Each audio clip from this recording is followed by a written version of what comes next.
Ready? I was born ready.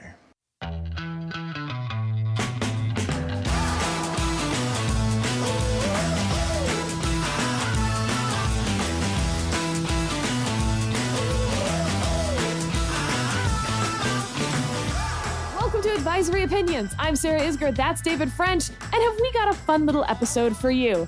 First, we'll talk about defamation law versus due process when it comes to university hearings. Then we'll talk briefly about that civil lawsuit that a bunch of states have brought against the social media companies involving their addictive properties when it comes to young people. Lastly, David has done some reporting for us on the law of armed conflict as Israel sort of in that next wave of its invasion of Gaza potentially. And look, we've got some more mailbag questions to answer. And the Supreme Court, David, back in session this week. Next episode, we'll have some fun oral arguments to talk about. One, trademark that disparages someone. Trump too small is getting argued this week. Oh, good I know, it's hard not to giggle. But also the two cases about whether government officials can block people from their social media accounts that are personal social media accounts, but they're posting about their jobs and official business. I think that'll be a really fun oral argument. One of the funner ones of the term potentially. So that'll be next episode. David, let's just start with this Second Circuit case. It's interesting factually, but it's also really interesting legally to me. Yes. And thank you to David Ladd. He did a nice write-up of this in Original Jurisdiction. So I'll give the factual part first, and then I'll do the legal history of the case. Both of which, again, like I said, I found really interesting. So factually, you've heard this story or versions of this story before. In short, a student at Yale Law School was accused of rape after a Halloween party in 2015. He was suspended from Yale and criminally prosecuted. In the criminal prosecution, the trial, 2-week trial, jury deliberated only for 3 hours before acquitting him. But at that point, Yale then had their hearing. And in 2018, they expelled him from Yale Law School, I believe, actually. So now we're going to get to the legal part of this. He sues her for defamation. His case is dismissed at the district court because of, quote, absolute immunity. Someone who is testifying has absolute immunity. You can't sue someone for defamation if they're on the witness stand, basically. And the Second Circuit said, well, this actually would be controlled by Connecticut law. So they certified a bunch of questions to the Connecticut Supreme Court. That, by the way, I found really fun as well. That certification thing that we'll talk about a little more when we get into this. This Connecticut Supreme Court says, thanks for the questions, dear Second Circuit. We will answer some of them for you. And in doing so, they said that because the Yale hearing, disciplinary hearing, did not have a bunch of the markers of due process, the ability to cross-examine witness, the ability to have counsel present, a transcript that you could use to appeal the decision, for instance, that all of those things meant that she was not protected by absolute immunity because it was not a hearing in any true sense. She wasn't sworn in. So the Second Circuit, then taking those answers from the Connecticut Supreme Court, says no absolute immunity, sends the case back down for defamation to move forward. So in some ways, we're actually nowhere. We're back where we were when he first filed the defamation suit. This time it won't be dismissed on those grounds. The Second Circuit also found that he had sufficiently pled malice. So, David, this leaves people who have potentially been sexually assaulted on college campuses with some interesting choices, or really the colleges with some interesting choices, because either you have to beef up your hearing process so that it does have those markers of due process that would mean that someone testifying or giving their statement would not be subject to a defamation case. But of course, a bunch of the universities haven't wanted to do that. Under the Obama administration's guidelines, they were strongly encouraged not to do that. For instance, not to allow women to be cross-examined. during those disciplinary hearings. So either you can swear them in, allow counsel present, make appeals, transcripts, allow for cross-examination, in which case you're not subject to cross-examination, but lots of people think that will discourage people from coming forward. Or you can continue with your current process that you have, which may encourage more women to come forward, but then they can be subject to defamation lawsuits from the accused. What an unbelievable mess, Sarah. And I think it was pretty obvious to anyone who really, who's long followed constitutional law, long understood due process requirements, that this push that really got energy during the Obama administration to sort of say, here, we're going to mandate. So this is Title IX was mandating that schools have sexual assault procedures for adjudicating sexual assault. So you have to have a procedure. The government is telling you you've got to adjudicate these kinds of claims.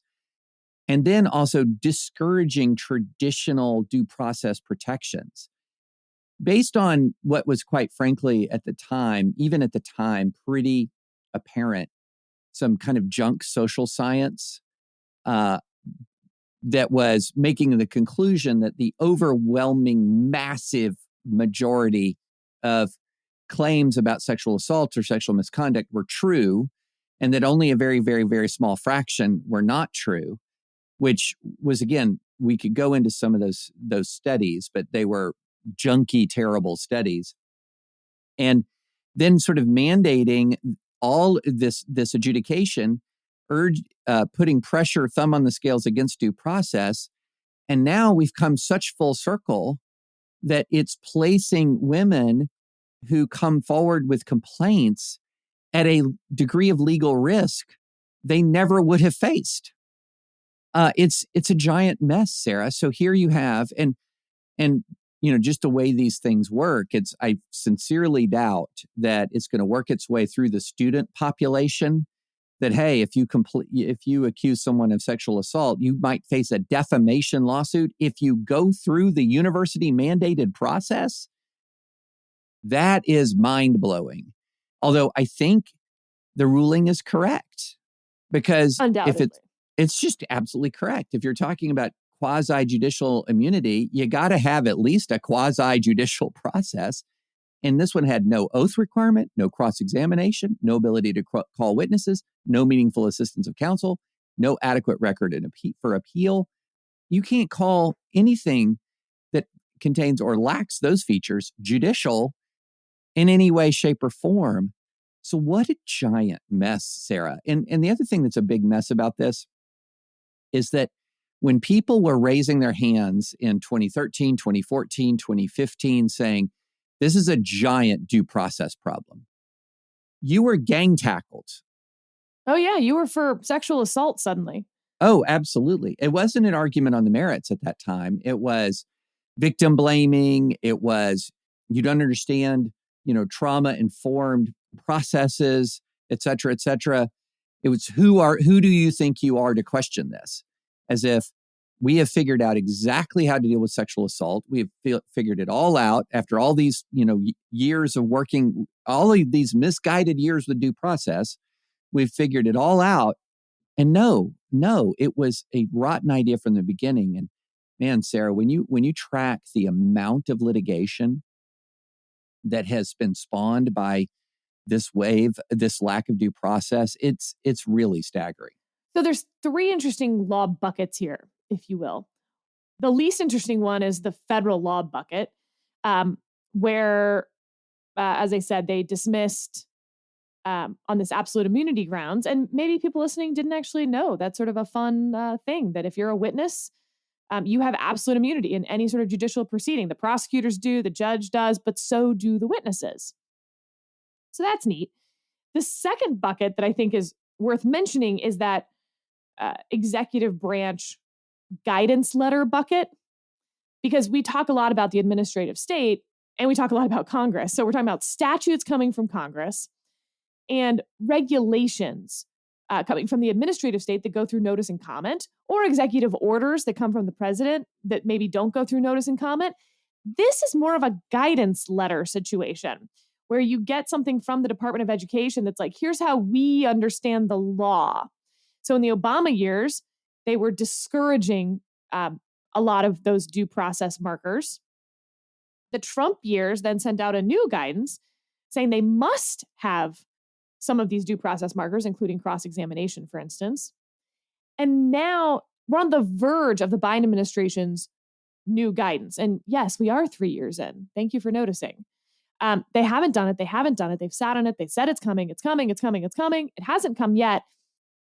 This is a fascinating pickle they're now in because of this Second Circuit case that is exactly the one we're describing, right? If you tell these schools that they cannot have these due process markers, you better tell the schools they need to inform these accusers that they could be sued and spend years tied up with legal fees and litigation. Bankrupted at an early age.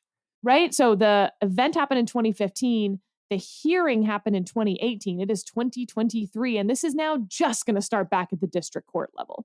So I find that interesting what the Biden administration will do from here, because they're now going to get whacked from either side. If they say there have to be due process markers, it's not going to be much different than 2015, David, in terms of where I think the left will go with that. But if they don't include those due process markers, I think you're going to have a lot of people saying you're actually being really unfair to these women by pretending that they can, go through this without any problems. All right. So then the third bucket legally that's interesting to me is this certification bucket, because we haven't talked about federal courts certifying questions to state Supreme Courts. We're not going to spend a ton of time on that today, but I think it's worth a few minutes to talk about how that works. So basically, if the federal courts have a question of state law, they literally can send a letter to the state Supreme Court. I'll read you here from the decision. On initial review, this court determined that both Khan's challenges depend on whether Doe was correctly afforded absolute judicial immunity for her 2018 statements at the Yale hearing. The answer to that question turns on Connecticut law, which we found not to speak clearly on the matter. Accordingly, we certified pertinent questions to the Connecticut Supreme Court. And then in a footnote, they list those questions. And I'll just give you a few examples. Under Connecticut law, can a proceeding before a non-government entity ever be deemed quasi-judicial for the purposes of affording absolute immunity to proceeding participants?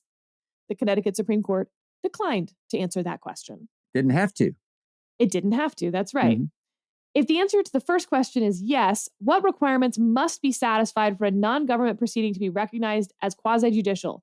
Specifically, A, must an entity apply controlling law and not simply its own rules to facts at issue in the proceeding?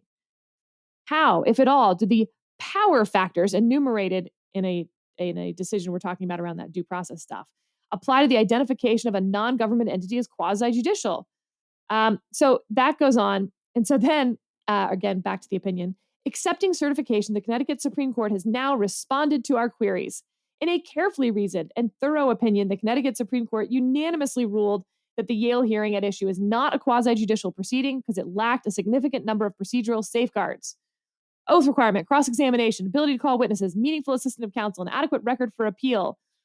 That in judicial proceedings ensure reliability and promote fundamental fairness. Thus, the court held that absolute quasi-judicial immunity does not shield Doe in this action. So for those listening and wondering, how is that not an advisory opinion? It is. It is. But these are state courts. Yeah. Well, and also I have actually been involved in a case, Sarah, where we got the district court to certify a question for the Supreme Court of the state. It was a constitutional case. I was actually representing Lipscomb University, my alma mater, where I teach starting next spring. And they were sued by a church-state separation group over a municipal bond issue they had received for a municipal bond issue they'd received to build a new gym. And we had a conventional constitutional argument, but then in our research, we discovered there might have been a novel twist of Tennessee state law that would have deprived the plaintiff of standing. And we got that certified to the Supreme Court of Tennessee, thinking we could just cut this whole thing off at the knees. And the Tennessee Supreme Court disagreed with us. And so it was like a 6-8 month detour in the case, which thankfully we won on the conventional constitutional argument. But yeah, it's an interesting procedure. And And these state Supreme Courts are often kind of happy to clear it all up. But yeah, it is a fascinating procedure. Not so many people know that it even exists. And also worth noting, as this now goes back down to the district court. So the Connecticut Supreme Court said there was no absolute immunity. The Second Circuit says there's no absolute immunity because the Connecticut Supreme Court says there's no absolute immunity. However, the Connecticut Supreme Court also said that unlike absolute immunity, which provides a blanket protection for a speaker's false statement, a qualified privilege protects only those allegedly defamatory statements that are not made maliciously. In general, a qualified privilege is appropriate when the legitimate public or private interest underlying the publication of the statements at issue outweighs the important reputational interest of the individual about whom the statements are made.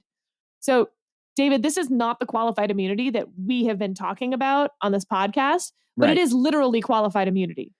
Yes.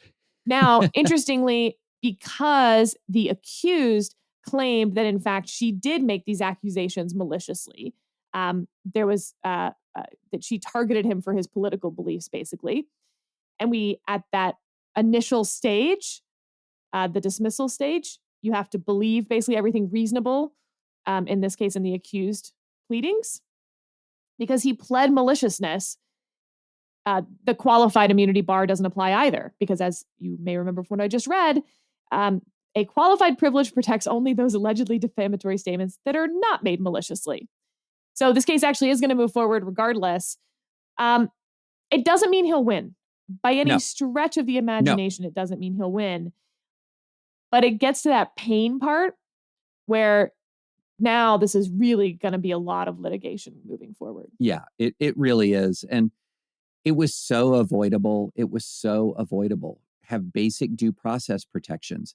You are not disrespecting women by having basic due process protections. And ironically enough, you ended up leaving this woman exposed to potentially massive liability in your effort to protect her. Look, we keep getting into these culture war situations in the last 10, 15 years where we're just saying, well, the Constitution feels inconvenient. It feels like really an impediment to what we need to get done in the culture war and the interests we need to protect. And so far, everyone who's really throwing the Constitution aside is not only A, losing ultimately in court as they're doing this, but B, creating all kinds of negative boomerang effects based around their desire to, that are actually quite counterproductive to their ultimate goals and aims. And so, guys, I'm wanting to write a piece. I've written and said a lot about the laws of war, and I'm wanting to do a piece called "The Laws of Culture War," which is the freaking Constitution. And this is a prime example. Well, David Latt, I think, summed up my feelings exactly on this in his original jurisdiction newsletter. It seems to me that if someone is going to level a serious charge like sexual assault against a fellow student, a charge that can have grave consequences for a student's career and life, it's reasonable to require the accuser to submit to cross-examination at some point, at least if they want immunity from defamation claims. It sounds harsh, but the accusation's pretty harsh. And so that's why we have due process. It goes to a fundamental fairness question in the system. Now, can I take a slight detour here Yeah. to deal with a controversy that's erupting in non-academic contexts? So there's some controversy that's erupting in the church context regarding sexual assault and sexual misconduct, where some people who are angry at major religious institutions that are taking steps to sort of have better processes for dealing with sexual misconduct and sexual assault claims, that they're saying in essence that, let's say you're a religious employer, that you shouldn't be able to fire anybody unless you have a full sort of trial, kind of a quasi-judicial proceeding. No. This is very different from when the federal government is requiring you to engage in discipline. That is, the government is requiring you to have a process that could result in sanctions sanctions that are urged by the government. That's the classic due process protections protect you from government or government mandated proceedings and postures. If you're a private company or if you're a religious institution and you have received information and complaints that somebody has been engaging in inappropriate conduct, say, or inappropriate contact with members of the youth group or people at church, if you have the resources, one of the better ways of dealing with that, if you have the resources, is to commission an outside investigation, have an outside investigator come in and take a look at the claims. But this is not it's not the same situation as a government mandated disciplinary process. That is where it starts to pull in the Constitution. Now, you may decide as an employer that you want to have some sort of quasi-judicial proceeding as a private employer on dispensing your own private disciplinary, dispensing your private discipline. But that is in no way required by law. All right. Next up, David, big lawsuit filed since our last episode. In short, a zillion states have sued Meta. All of the states. So a bipartisan group of 33 state attorneys general launched a lawsuit last week against Meta, Facebook, and Instagram, making the argument that similar to tobacco companies and opioid manufacturers, they knew their product was addictive and harmful for younger users and misled the public about the dangers. It's 233 pages. 8 additional states and the District of Columbia filed a similar lawsuit last week as well. Lots of legal stuff wrapped into here, including consumer fraud statutes. What do you think, David? I'm very skeptical of this case, Sarah. I think the comparison, if we can drill down on the comparison with tobacco, I think that will help illuminate my skepticism. So we don't have really any scientific question about the actual physical effects of inhaling smoke, the actual physically addictive characteristics of nicotine.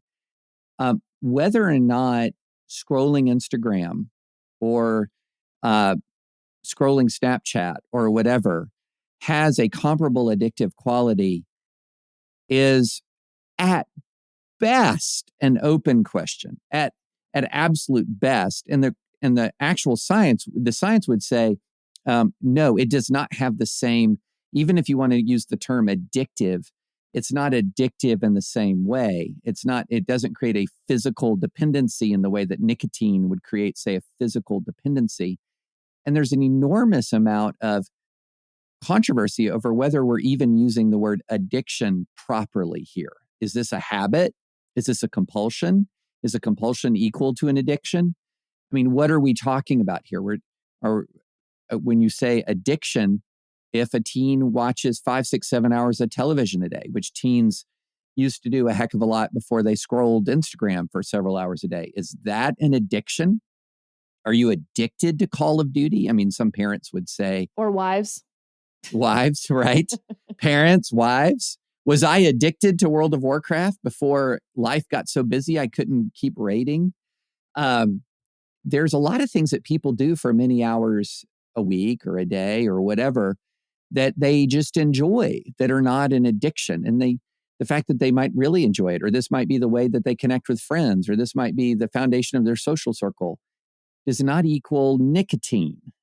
So I think they've got a real problem on that comparison. Now, all of the details of consumer fraud, whether, say, Instagram said one thing and did another thing, that's a different deal. Yeah, worth just walking through. So the first one that you're talking about is on these consumer protection laws, and we're talking broadly here because there's a lot of states. It's a very long complaint.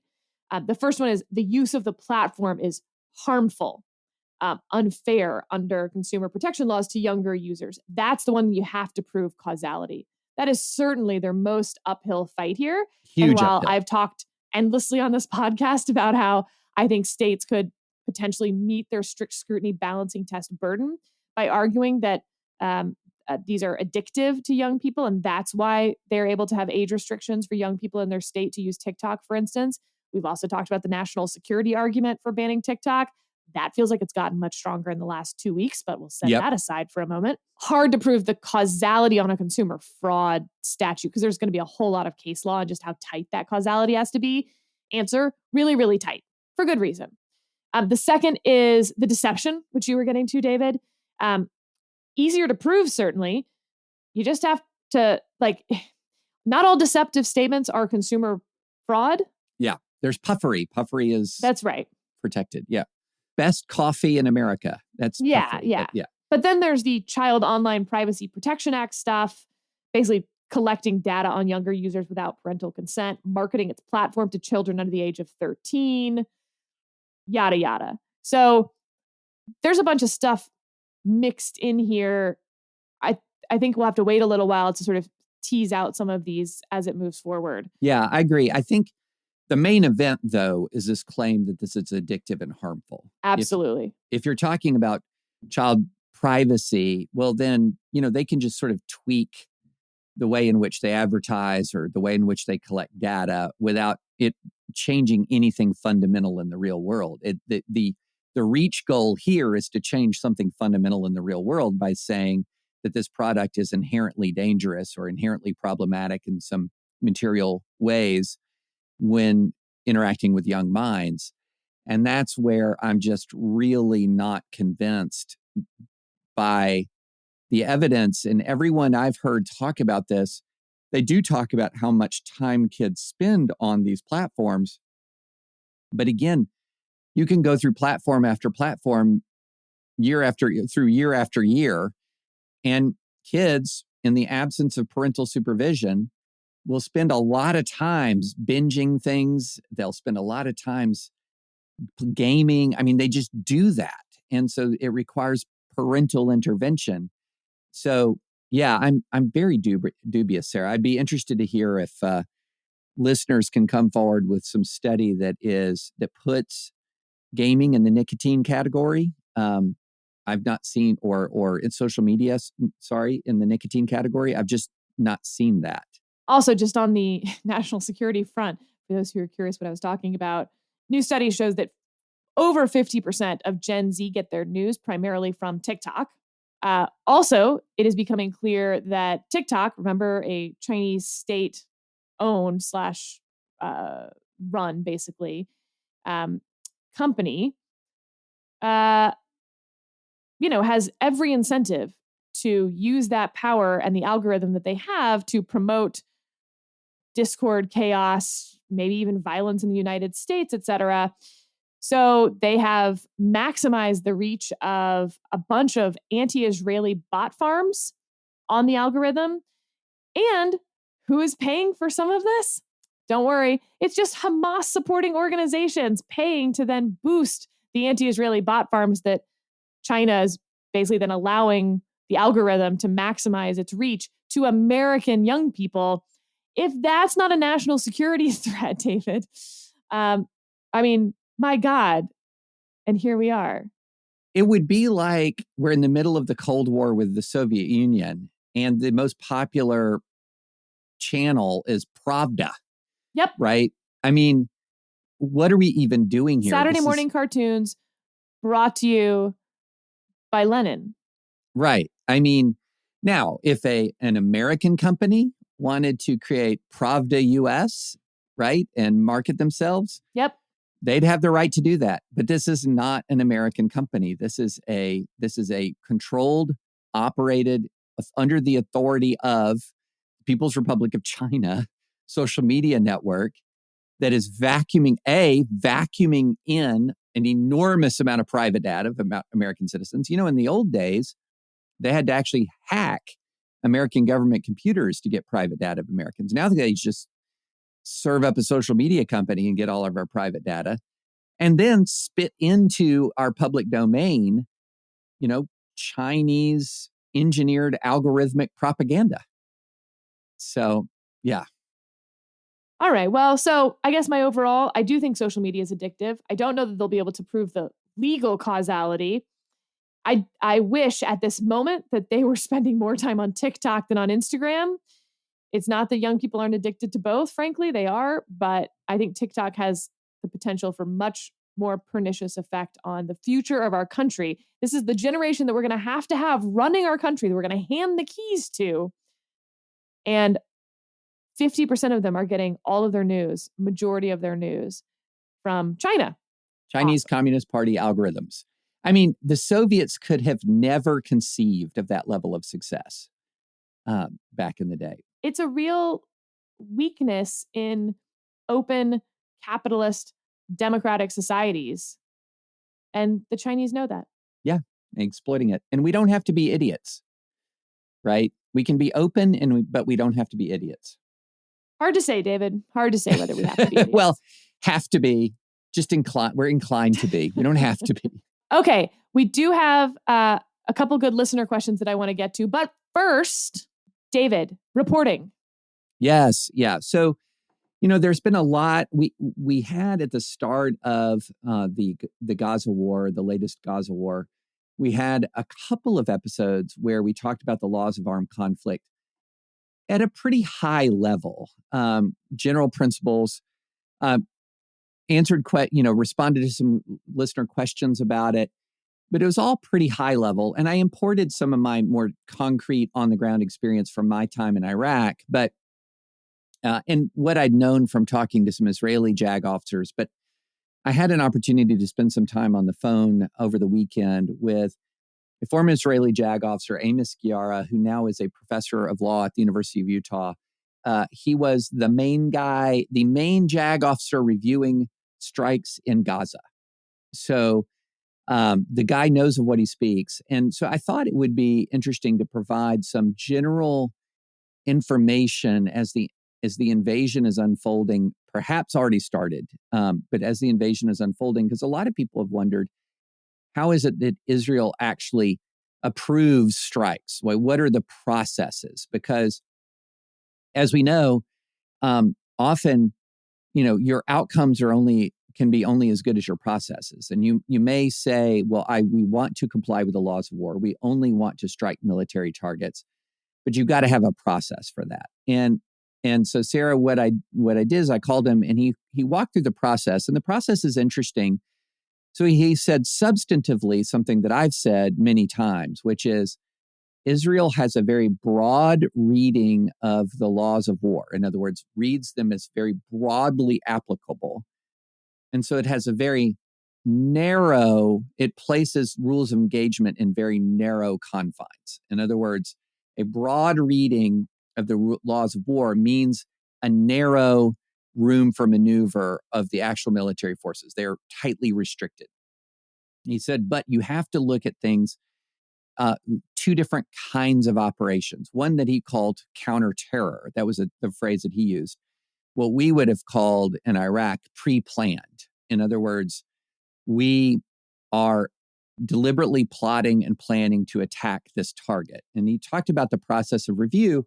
And the process of review required an intelligence committee to come forward. And the intelligence committee comes forward with its evidence in support of the strike. And this has got to be, this is vetted, this intelligence is vetted and evaluated by the JAG officer, looked at from several angles, including not just the quality of the intelligence that's provided, but also what efforts are being taken to minimize civilian casualties, et cetera.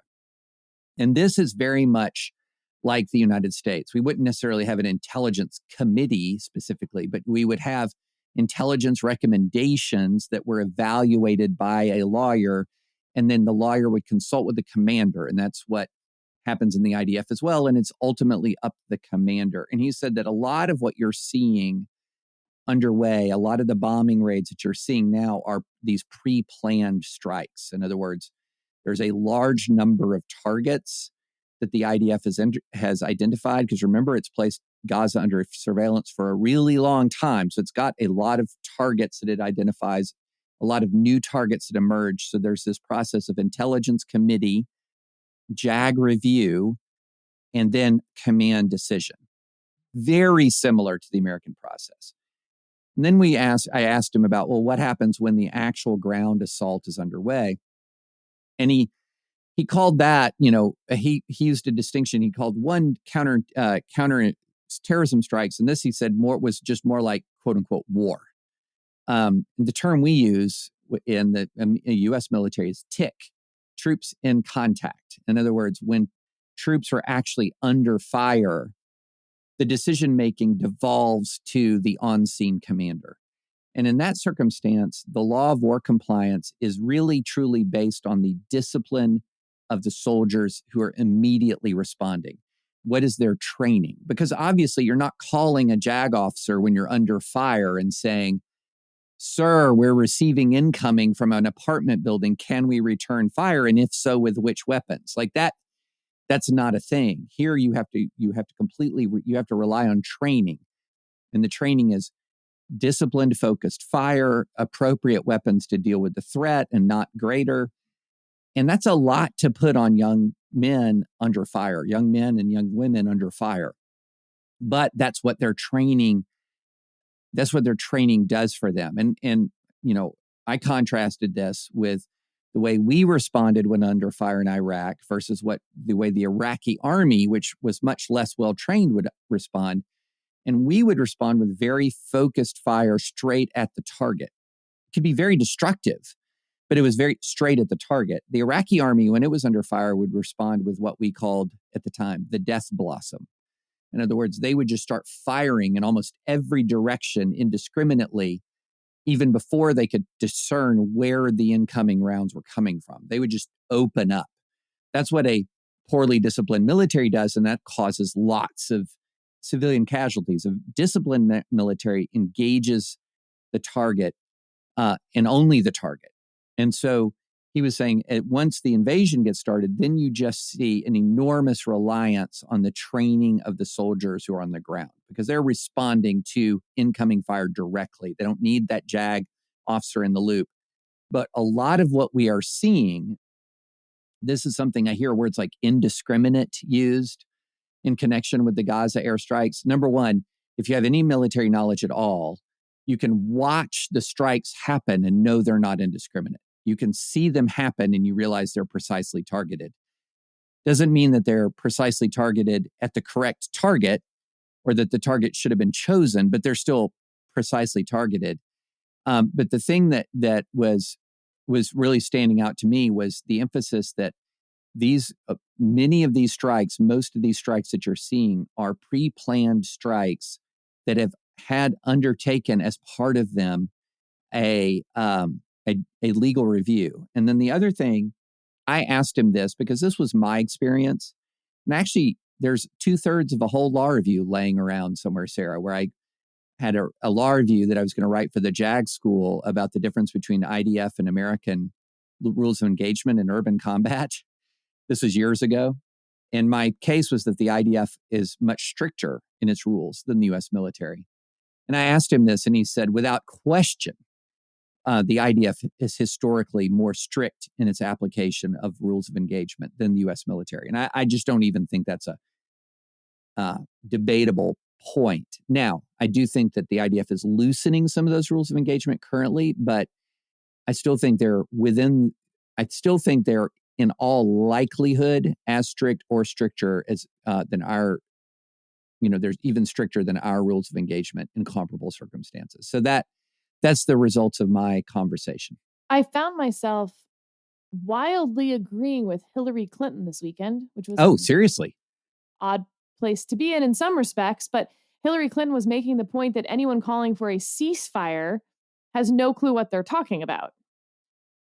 Because, I mean, first of all, there's the broader point that so terrorists attack you and then you don't get to respond because that would be mean. Doesn't really make a lot of sense regardless. But Hillary Clinton's point was, even if Israel, Hamas released the hostages, let's say, and then Israel agreed to a ceasefire, all Hamas would do is plan for their next attack. Yes. That's it. So Hamas agreeing to a ceasefire is worthless. There is no ceasefire from Hamas. So all you're doing is telling Israel to continue allowing terrorist attacks, continue allowing hostage taken, continue allowing torture all of the horrible things that we won't continue talking about. But I mean, you got to be impressed with Clinton, Biden. Like, they are speaking truth to their own base. Yeah. Everyone was waiting for, I've heard a lot of people on the right say, where is Joe Biden's sister soldier moment, right? Where Bill Clinton famously took on Sister Soldier, who had, I guess, sung or said something awful about police. This is a Sister Soldier moment, like on the world stage. It shouldn't be, but it is. It shouldn't be, but it is.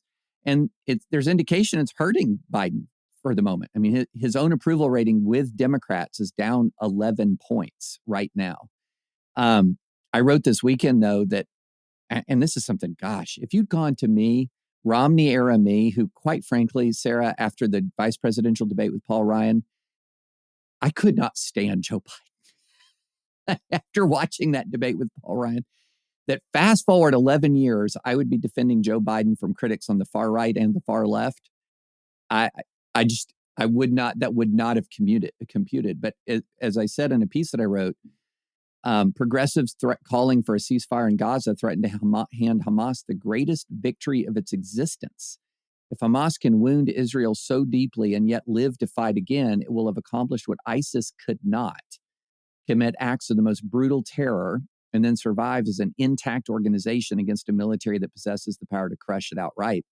And Dennis Ross, who's the former U.S. envoy to the Middle East, diplomatic envoy, said any outcome that leaves Hamas in control in Gaza, quote, will doom not just Gaza, but also much of the rest of the Middle East. I mean, I think this is just plainly true, because if you let Hamas stay on its feet, even battered, even bruised, even bloody, because remember, they don't care about the lives of any of those terrorists who cross the border. They could all die, and it doesn't matter to Hamas leadership. All that matters to Hamas leadership is Hamas leadership, the billionaires who are living in Qatar. Oh, yeah, exactly. They're not even there. And there's plenty of fuel. There's plenty of all food, everything. It's just being used for Hamas, right, to attack Israel. It's just not being given to their people. Yeah, exactly. And how the anger of the world is primarily at Israel for the plight of civilians in Gaza is another example of the double standards applied to Israel. So terrorists attack when they had no right to attack. They embed in civilians when they have no right to embed in civilians. Israel responds as it has a right to do under international law, and people are angry at Israel. This is one of these classic examples. If you want to define anti-Semitism is treating the world's only Jewish state differently and worse than every other state in the world. All right. We have a couple mailbag questions all about the same topic, David, and I'm going to read you the topic. Okay. Because I think you'll be able to guess the question. A well-regulated militia being necessary to the security of a free state, the right of the people to keep and bear arms shall not be infringed. Now, do you want to guess the question? Is the question something along the lines of why do we not talk about the well-regulated militia aspect of the Second Amendment when we spend so much time on the text of the other part, that the right of the people to keep and bear arms shall not be infringed? Ding, ding, ding. And look, there's actually a pretty good answer to this, which is we've talked about Heller. Heller was decided in 2008 at this point. And so now we're sort of, the courts are building on Heller. So when we talk about that, we don't start from the very beginning anymore. We sort of assume Heller isn't getting overturned. I'll just read the paragraph from Justice Scalia's majority opinion in Heller. And then, David, I want all of your takes on it. Yeah. Logic demands that there be a link between the stated purpose and the command. The Second Amendment would be nonsensical if it read, a well-regulated militia being necessary to the security of a free state, the right of the people to petition for redress of grievances shall not be infringed. That requirement of logical connection may cause a prefatory clause to resolve an ambiguity in the operative clause.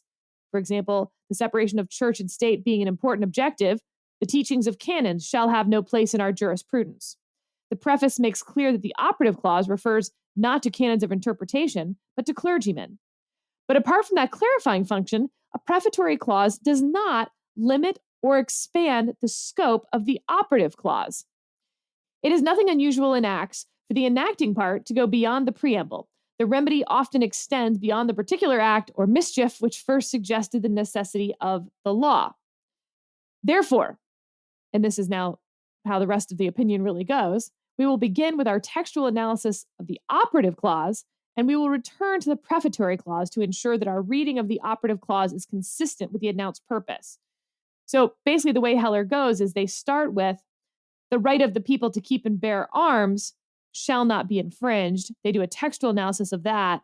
And then Justice Scalia goes back and says, given that textual analysis, what does a well-regulated militia being necessary to the security of a free state tell us about any ambiguity in those terms, expanding or limiting, whatever else?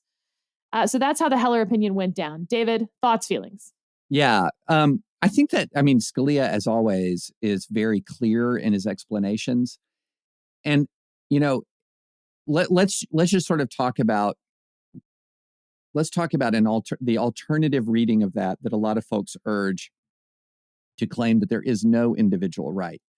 So their essential argument would be that the really important part of the entire amendment is the opening, is that precatory, Prefatory clause. Prefatory clause, right. The prefatory, a well-regulated militia being necessary to the security of a free state. Right. So a well-regulated militia is a state entity. And so I could imagine an amendment that said well-regulated militia being necessary to, a free state. Then an operative clause that says, so every state shall maintain a militia. That would be one way to make that directly linked to that the militia clause. But that's not what it says. What it says is essentially saying, okay, because there is a well-regulated militia necessary to the security, then one way in which that purpose is fulfilled is by preserving the ability of the people to keep and bear arms. That is a way, not the way, because there's other ways you could constitutionalize the well-regulated militia, but a way that goal is accomplished is by preserving the right of the people to keep and bear arms. Now, somebody might say, well, wait a minute, if the state says, I don't want to have a well-regulated militia, we don't want to have a militia at all, does that remove any of the right or the justification for the people to keep and bear arms? But once you have the clause creating the right, you can't read that clause out. That is one reason for the right, but the right still exists.